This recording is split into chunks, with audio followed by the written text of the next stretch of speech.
Hello guys, welcome back to my channel, RS Engineering here, and let's continue our discussion, our tutorial about the beam design.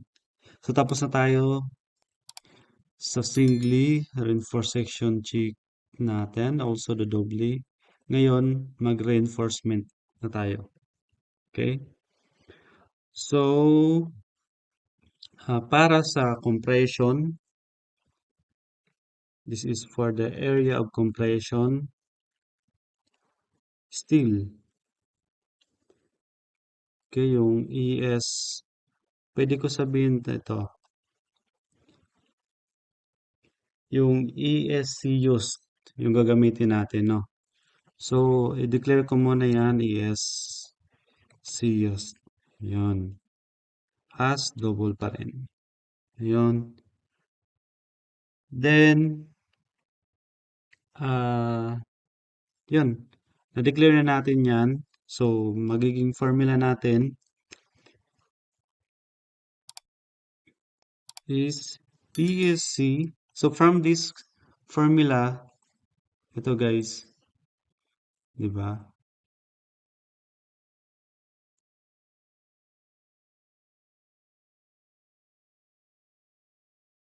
So, yung ESCUs natin, ang gagamitin natin na formula, of course, in terms of the MUA na sa actual moment. So, magiging formula natin dyan is the MUA. So, ito yon yung MUA natin. Saan na yung MU? Ito. MU or the actual. Ayun. MU, i-divide natin yung V-factor natin.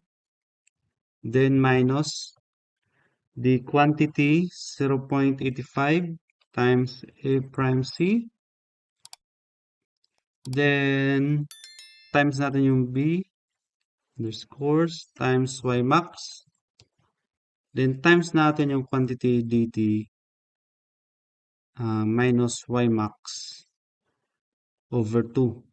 Or pwede natin yan sabihin 0.5. 0.5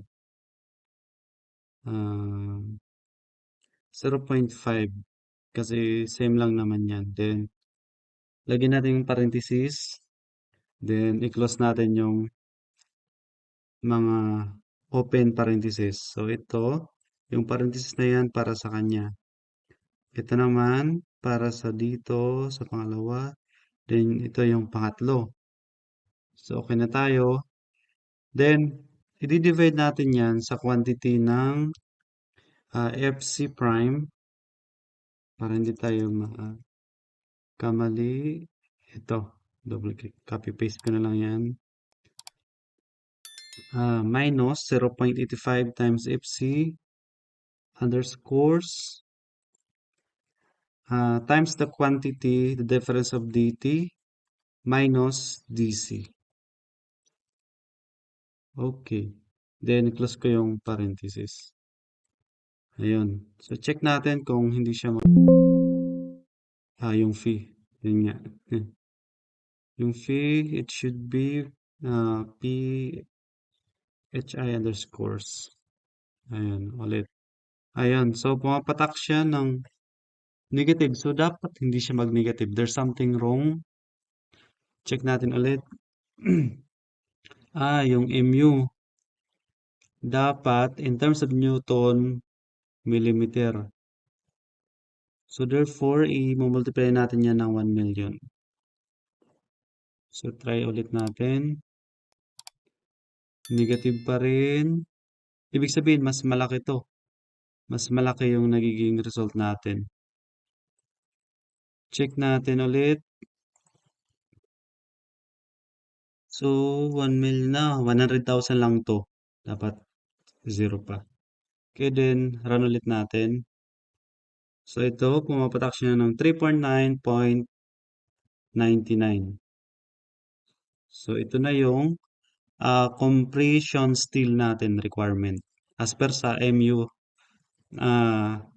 actual, the moment actual.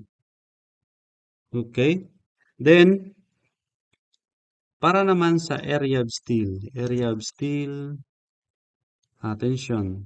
Tension steel. Okay. So from the formula na EST times Fy is equal sa 0.5, 0.85 times F prime C times B times Y max plus compression steel ng required times A prime C S minus 0.85 times A prime C. So, pwede natin yan i-derive para makuha natin yung EST. So, ang gagamitin natin is EST ito. So, first, kailangan muna natin i-declare din yan. Okay, so therefore, dim as double. So, magiging tension still natin is the quantity 0.85 times F prime C, F prime C times B, and times Y max. Then, plus natin sa quantity. So, pwede tayo maglagay dito ng parenthesis para ano siya, naka-group. Then, plus natin, i-group din natin to na yung ESC. Okay?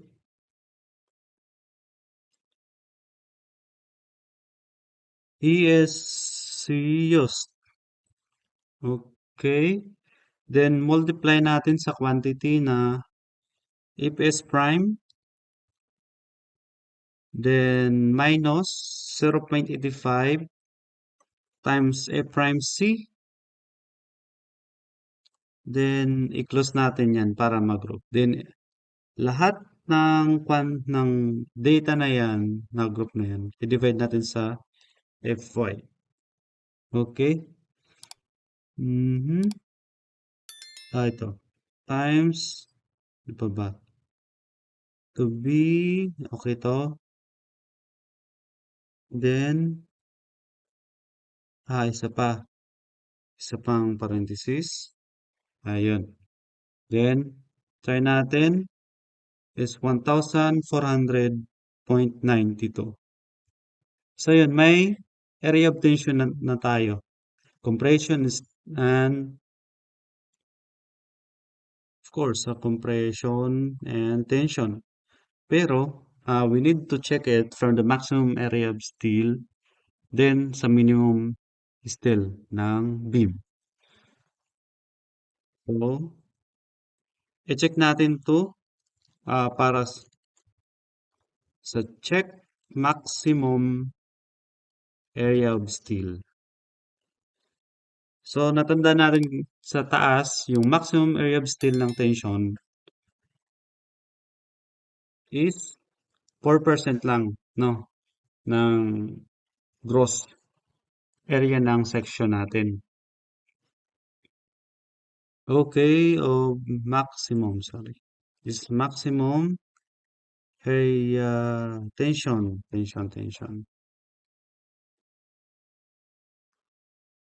So this is ES max,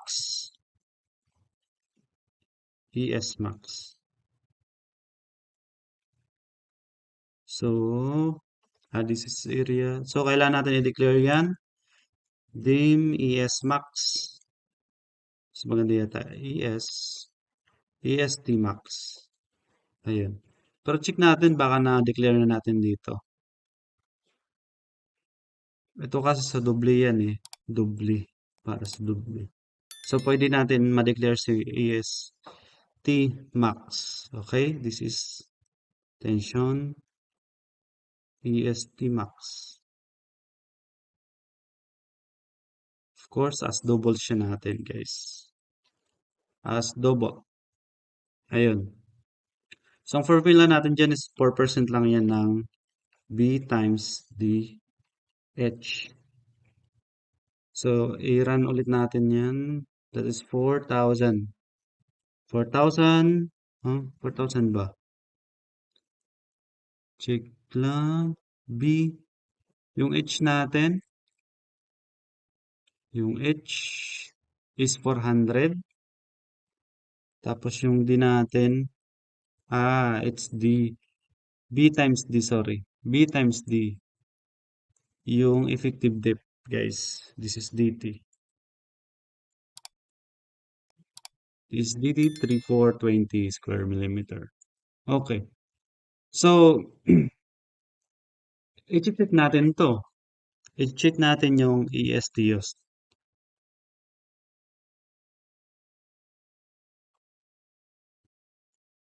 So, ibig sabihin, check. Pwede tayo mag-ano dito, mag-declare ng dim, ano bang magandang ano natin.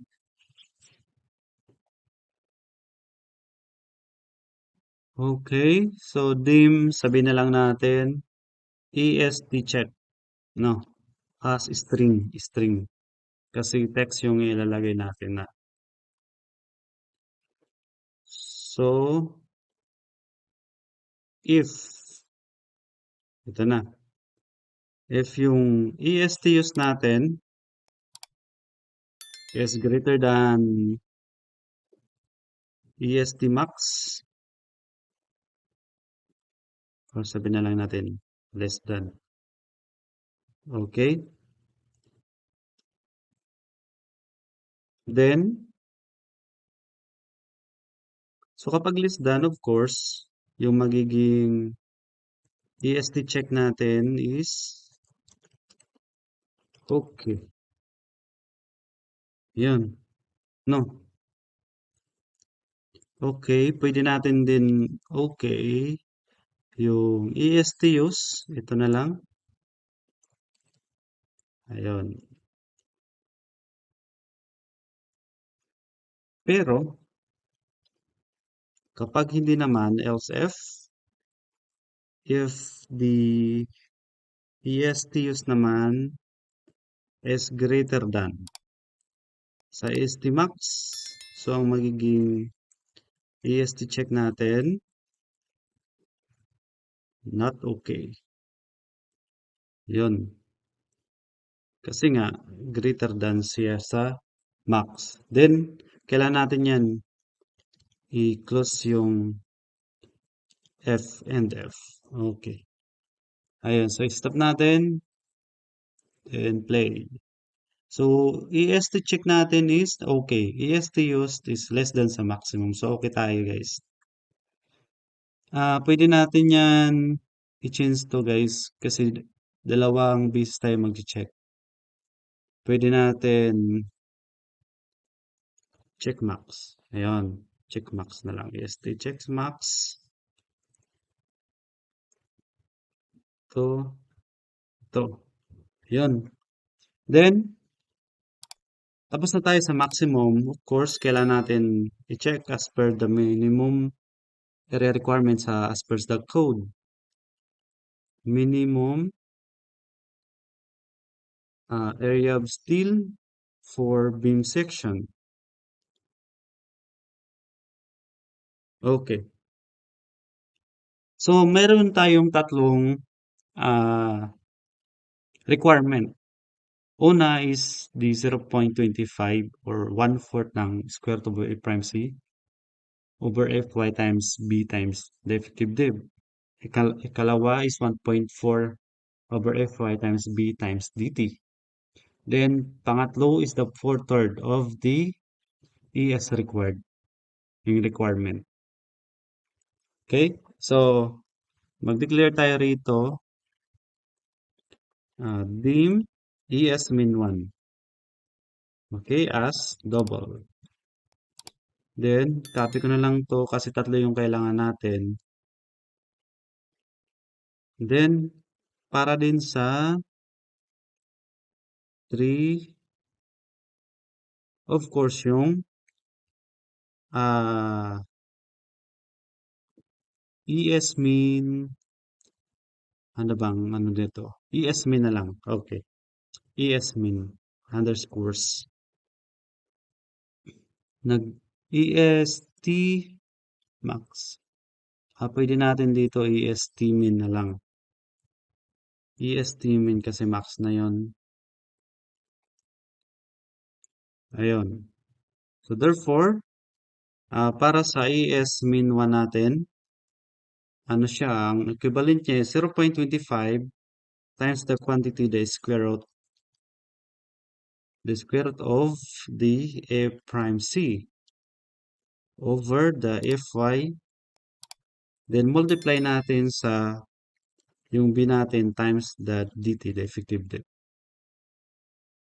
So ang ginagawa ko kasi pag every time nag-input ako ng equation, nirarun palagi. Kasi nga, para ma-check ko. So ito square root, mali yan. Try natin to. Ayun. So minimum 231. So ito, okay to. Then para naman sa ES min sa pangalawang requirement ng code, yung 2. Yung formula natin dyan is 1.4 divided by Fy. No, then multiply natin yung B times dt para makuha natin yung area in terms of area. So, kulang pa tayo ng underscores. Then run ulit. Then 285. Okay. Then para sa ES min 3, that is 4/3 ng ES required. Okay. Yung ES required natin, this is the ES used. Ito yung ES used na yan. Then, i-multiply natin, ito na, naka-array na kasi tayo 4/3. So, ulit natin, that is 1867.9. Then ngayon, kukunin natin yung maximum tapos sa minimum ng AS1, AS min 1 and AS min 2. No. Yung result nun, kukunin natin yung maximum compare sa minimum 3. So, ang mangyayari niyan, yung magiging ES min natin is ito. Yun yung function, of course, gagamitin natin yung minimum. Nasa na yan? Ito. Max. This is the max. Kukunin natin yung maximum ng minimum ng dalawang. Pwede rin yung yung f function. Okay? So minimum ng ito ng ES min 1 and ES min 2. Yun. Kukunin natin yung maximum nito, yung sa result nito, compare din sa ES min 3. Ayun guys. So magiging EST minimum natin is itong 1867.90.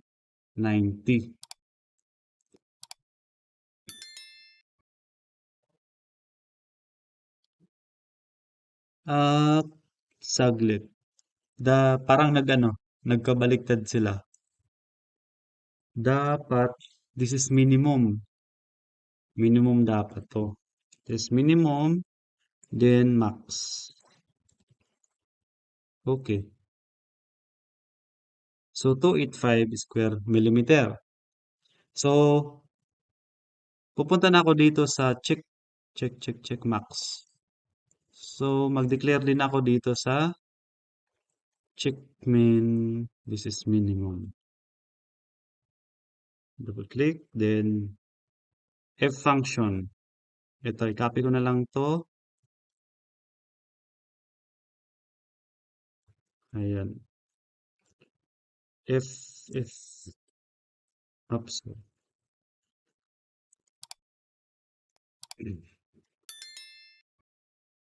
Okay. So, isa pa. Ayan. Check minimum. Check. Ito, dapat. Ayan. Okay. Yung EST use, kapag less than sa, ito, magbabaliktad na to eh. Kapag greater than, kapag mas malaki yung EST use natin sa minimum, so of course, okay siya. okay siya. Pero, kapag mag-less than yung STUs natin sa minimum nito,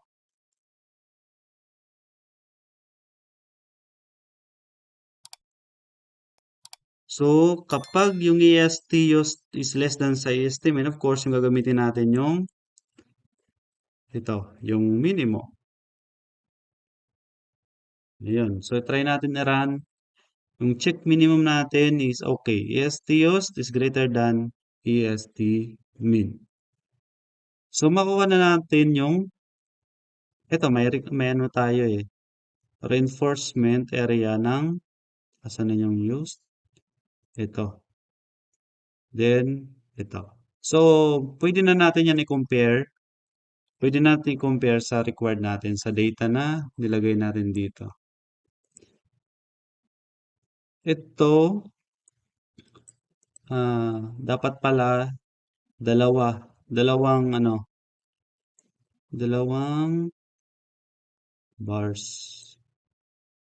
So, i-check natin, then i-change natin yung location nito mamaya. This is the bottom bars. Bottom bars.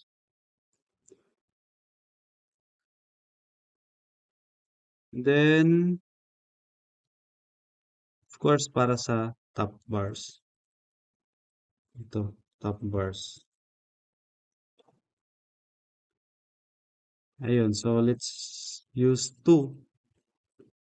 Then, is the stirrups. Ayun, so pero dapat natin i-change yan yung location na to sa pinakauna. Ito, yung diameter min natin,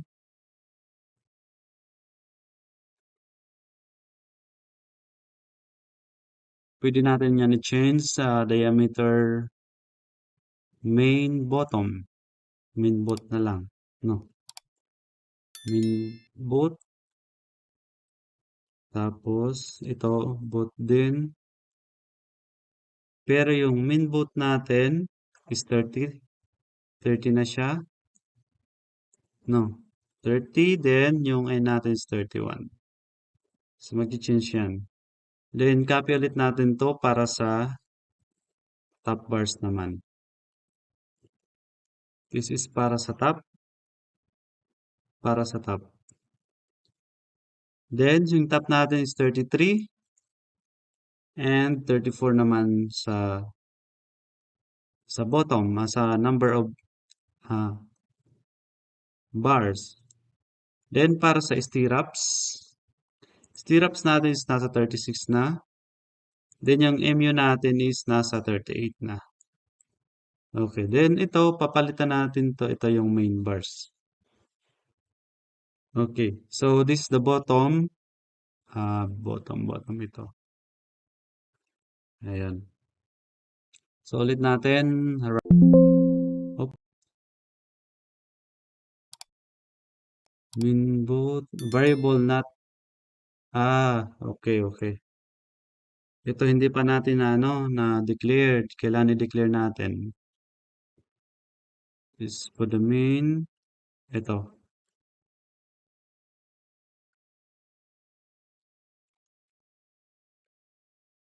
Ayun.